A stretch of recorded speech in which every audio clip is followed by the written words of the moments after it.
militaire. Comme si le Sénégal en avait besoin. Je dois dire, on peut répondre à une interpellation de nos compatriotes Amarossi.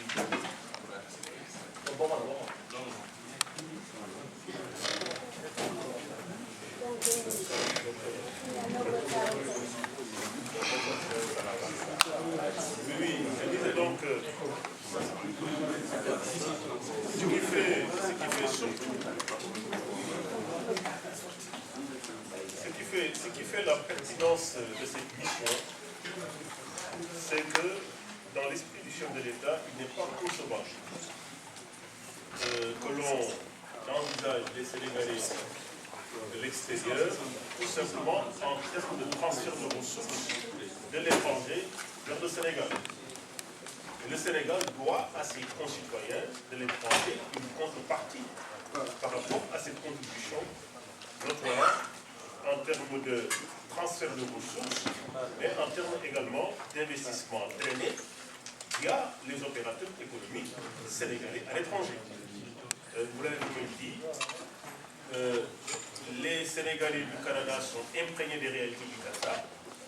Je crois que ce sont, pour ce qui sont des investissements en provenance du Canada, les chefs d'entreprise sénégalais ou les partenaires sénégalais et canadiens peuvent notamment contribuer aux investissements étrangers directs au Sénégal. Donc voilà un peu la philosophie en la matière.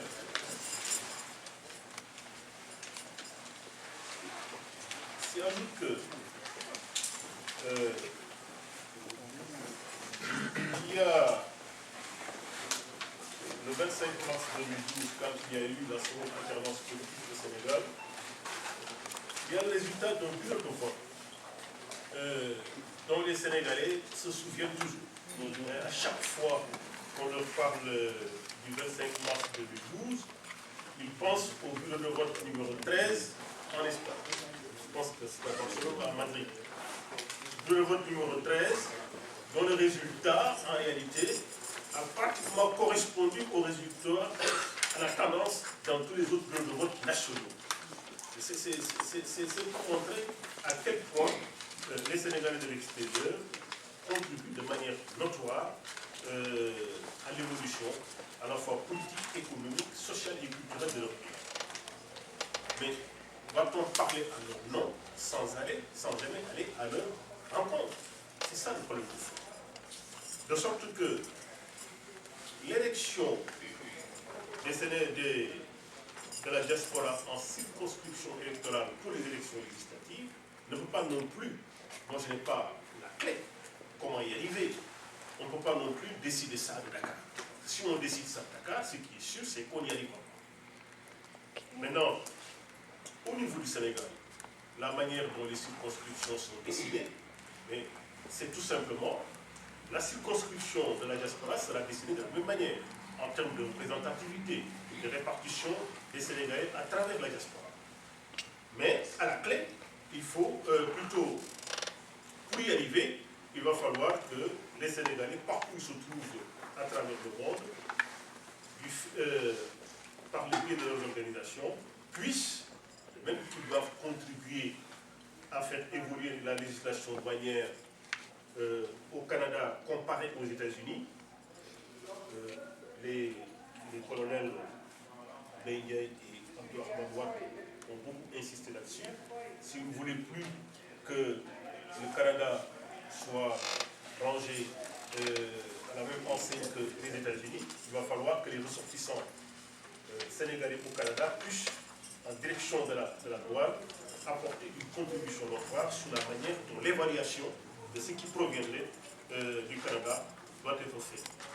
De la même manière, il n'est pas possible, si l'on veut intégrer la diaspora en termes économiques, en termes politiques plutôt, de faire prendre la décision à partir de cas, étant entendu que si cela se faisait, on risquerait de ne pas aboutir à grand-chose. S'y ajoute que nous ne pouvons pas non plus, dans l'esprit du chef de l'État, en tout cas, continuer à instrumentaliser la diaspora, qu'on la mobilise qu'en période électorale, en s'assurant que si les résultats sont bons à Paris, à Guida, à Montréal ou ailleurs, ça peut beaucoup influer sur la suite des événements. C'est une forme d'instrumentalisation de la diaspora au plan politique, étant entendu qu'on attend toujours beaucoup de la diaspora au plan économique et au plan social.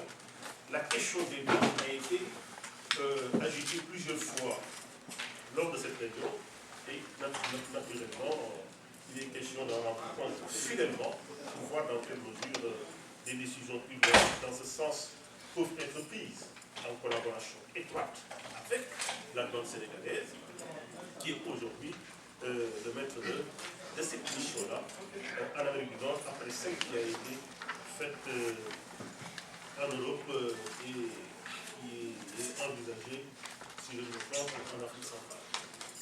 Donc voilà ce que je peux dire sur la diaspora en termes d'implication politique, en plus de son implication économique, de son savoir-faire dans le pays africain. Si on pense à ériger la diaspora en circonscription électorale pour les législatives, c'est qu'il y a un savoir-faire de la diaspora qui doit également contribuer à faire évoluer le débat, à améliorer le débat, la qualité du débat au niveau de notre Assemblée nationale. Là où les lois sont votées, et de façon mécanique. Il va de soi qu'il n'est pas concevable qu'on vote des lois à la place de la diaspora, car la diaspora a sa voix au chapitre dans l'évolution politique, économique et sociale de notre pays. C'est ça la préoccupation du chef de l'État. C'est la raison pour laquelle, en tant que membre du pôle diaspora du cabinet du chef de l'État, je n'ai éprouvé aucune difficulté à avoir l'utilisation du chef de l'État à participer à cette mission pour lui rendre compte quant aux résultats que nous recueillons auprès des Sénégalais d'Amérique du Nord pour tout ce qui a trait à l'idée qu'ils se font de la lourdeur administrative, des contraintes, de la lourdeur de la fiscalité en matière de développement, mais également quelles sont les doléances et quels sont les problèmes pour lesquels on peut trouver des solutions immédiates. Et on a l'avantage d'avoir un président de la République plutôt pragmatique, qui préfère trouver rapidement des solutions aux problèmes qui lui sont présentés, plutôt que de renvoyer toujours au calendrier les solutions aux problèmes.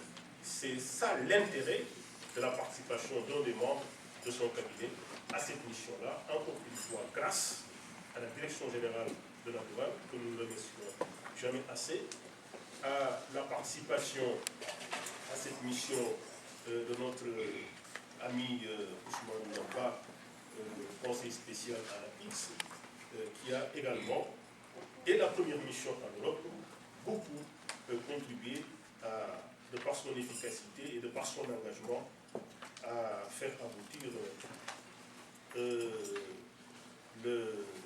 cette mission que nous avons cette réunion ce soir ici à Montréal. Nous ne remercierons jamais assez les Sénégalais, peut-être en petit nombre, M. Amara Seydi, mais je ne cours pas le risque de me tromper en disant que vous avez un rôle démultiplicateur à jouer auprès de vos concitoyens et que l'effectif ici présent me semble un échantillon assez représentatif si la démultiplication se fait, y compris par les créneaux le créneau des nouvelles technologies de l'information et de la communication. Nous ne remercierons pas non plus assez Madame l'ambassadeur de la République du Sénégal au Canada, Madame Nancy Yaïkor, qui, comme vous le constatez vous-même, accompagne ce mouvement pour qu'en définitive, conformément au vœu du chef de l'État, les Sénégalais comptent partout où ils se trouvent sur... On va l'applaudir parce que c'est une bonne travail. Merci, monsieur le ministre. Je pense que la la soirée arrive à sa fin et nous vous remercions énormément pour votre disponibilité. Et sachez que pour ce qui est du regroupement des Sénégalais du Canada, si vous êtes prêts, on va vous accompagner. Moi, je vous demande de me donner les lettres.